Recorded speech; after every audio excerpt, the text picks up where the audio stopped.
नमस्ते दोस्तों। तो आज हम बात करेंगे कि औरतों में किस तरह से डिप्रेशन होता है। औरतों में देखा जाता है कि जब मेनोपॉज होता है, जो मासिक धर्म है वो स्टॉप हो जाता है, तब होता है।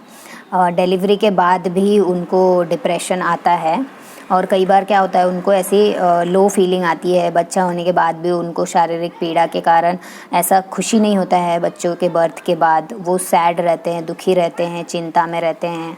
उनको एक्चुअली कुछ भी पता नहीं चलता है कि क्या हो रहा है। उनके हार्मोनल चेंजेस की वजह से भी उनको बहुत सारा सैडनेस आती है और फैमिली में कोई सपोर्ट नहीं करता है। थायराइड में कुछ प्रॉब्लम होता है तब आता है। उसके बाद दवाई जब हम खाते हैं तो दवाई के साइड इफ़ेक्ट की वजह से भी सर में दर्द, दुख जो आता है। फिर उसके साइड इफ़ेक्ट्स की वजह से शारीरिक जो भी बदलाव होते हैं उसमें भी लोगों को डिप्रेशन आता है। तो औरतों का डिप्रेशन इस तरह से है।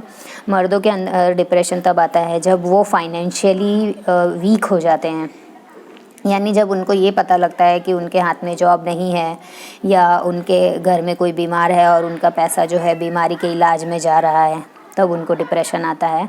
और अगर वो फाइनेंशियली स्ट्रांग नहीं बन पा रहे हैं, बहुत सारे चीज़ें कर रहे हैं, बिज़नेस में लॉस हो जाता है, काम धंधा नहीं चलता है, पैसे कम आते हैं घर में या उतने नहीं आते जितने की ज़रूरत है, या तो कमाने के लिए केवल एक ही जन होता है घर में, बर्डन बहुत बढ़ जाता है, तो उनको चिंता हो जाती है और चिंता के कारण दुख होता है और दुख के कारण फिर उनको डिप्रेशन आ जाता है।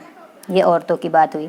तो जब घर में अगर एक व्यक्ति को डिप्रेशन होता है तो हम देखते हैं कि घर के दूसरे फैमिली मेम्बर्स के ऊपर भी इसका नेगेटिव असर होता है। जैसा कि मैंने आपको हमेशा बताया है कि नेगेटिव इमोशंस ट्रैवल होते हैं और उसी तरह पॉजिटिव इमोशंस भी ट्रैवल होते हैं। तो अगर घर में एक जन डिप्रेस है तो उसके डिप्रेशन का इफ़ेक्ट ऑटोमेटिकली बाकी लोगों पर भी पड़ता है। मैंने तो आज तक ये भी देखा है कि छोटे छोटे बच्चे जो होते हैं उनमें भी डिप्रेशन आ जाता है। उनको अगर उनके पसंद के खिलौने नहीं मिलते हैं तो वो डिप्रेस हो जाते हैं, या उनको उनके पसंद के खाने के लिए चीज़ें नहीं मिलती है तब उनको डिप्रेशन आ जाता है। मना ये कितनी छोटी बात है जो पहले ज़माने में इसको डोंट केयर किया जाता था और सोचते थे कि आज दुखी है कल खुश हो जाएंगे तो ठीक हो जाएगा, बट ऐसा नहीं है। उदासी जो है वो हो सकता है थोड़े टाइम के लिए आवे, लेकिन ये उदासी अगर लंबे समय तक बनी रहती है तो आप देखेंगे कि सभी डिप्रेशन का शिकार हो जाते हैं। बूढ़ों को डिप्रेशन का शिकार होते हुए भी देखा है जब वो पूरी तरह से निवृत्त हो जाते हैं अपने जिम्मेदारियों से। बच्चों की शादी हो गई है, पोतरे धोतरे हो गए हैं, तब तो उनको निश्चिंत होना चाहिए, बट नहीं, उनको भी चिंता होती है। आप देखेंगे कि बूढ़े लोग भी देखेंगे डिप्रेशन में रहते हैं।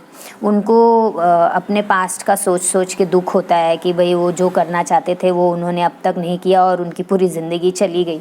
तो देखा जाए तो ये सारी चीज़ें हैं जो कि लोगों के अंदर डिप्रेशन का कारण बनती है।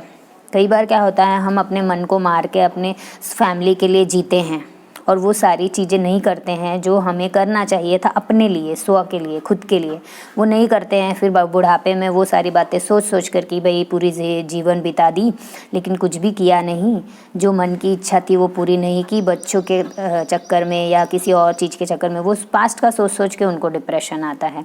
यूथ में ज़्यादातर देखा जाता है, जो यंग जनरेशन के लोग हैं तो वो सोचते हैं कि ज़्यादातर प्रेजेंट का सोचते हैं वो। तो प्रेजेंट के बारे में, अपने फ्यूचर के बारे में सोचते हैं, प्रेजेंट के बारे में सोचते हैं, फ्यूचर के बारे में ज़्यादा सोचते हैं कि फ्यूचर में ऐसा बनूंगा, ये करूंगा, ऐसा करूंगा। और फिर जब वो सारी परिस्थिति ऐसी आती है कि वो नहीं कर पाते हैं अपने प्रेजेंट में फ्यूचर को बेटर बनाने के लिए, तब वो उनको डिप्रेशन आ जाता है। या उनको कोई भी समस्या होती है, तकलीफ़ होता है, फैमिली से सपोर्ट नहीं मिलता है, या आजकल देखा जाए तो यंग जनरेशन्स जो है प्यार में भी धोखा उनको मिलता है तभी भी डिप्रेशन में आ जाते हैं। उनके पसंद का पार्टनर उनको नहीं मिलता है तभी भी उनको डिप्रेशन आ जाता है। तो ऐसा ये सब देखा गया है और मैं अनुभवों से बता रही हूँ कि लोग ऐसी ऐसी छोटी छोटी चीज़ों से थॉट्स क्रिएट करते रहते हैं, नेगेटिव इमोशंस क्रिएट करते रहते हैं। और ये नेगेटिव इमोशंस जो है धीरे धीरे थॉट्स जो है दुख, अशांति, चिंता, ये धीरे धीरे धीरे धीरे बढ़ते बढ़ते बढ़ते बहुत ही बढ़ जाता है। और बढ़ते बढ़ते ये इतना बढ़ जाता है कि डिप्रेशन हो जाता है लोगों को, यानी कि अवसाद बन जाता है, लोग नीरस हो जाते हैं, दुखी हो जाते हैं। और मैंने बहुत सारे लोगों को देखा है कि डिप्रेशन के कारण वो उनके मन में यहाँ तक के संकल्प आते हैं कि वो सुसाइड कर ले रहे। तो ये बहुत बड़ा धोखा है या बहुत बड़ी तकलीफ़ है सोसाइटी के लिए, जो हमारे लोगों को ख़त्म कर रही है। तो इसे दूर करना बहुत ज़्यादा ज़रूरी है। तो आज हमने बात किया कि किस तरह से कैसे कैसे लोगों को किस तरह से डिप्रेशन होता है। ठीक है, तो अगले वीडियो में हम बात करेंगे कि हम इसको पहचाने कैसे कि सामने वाला व्यक्ति जो है वो डिप्रेशन में है। उस बारे में आगे वीडियो में मैं बात करूँगी। तब तक के लिए नमस्ते।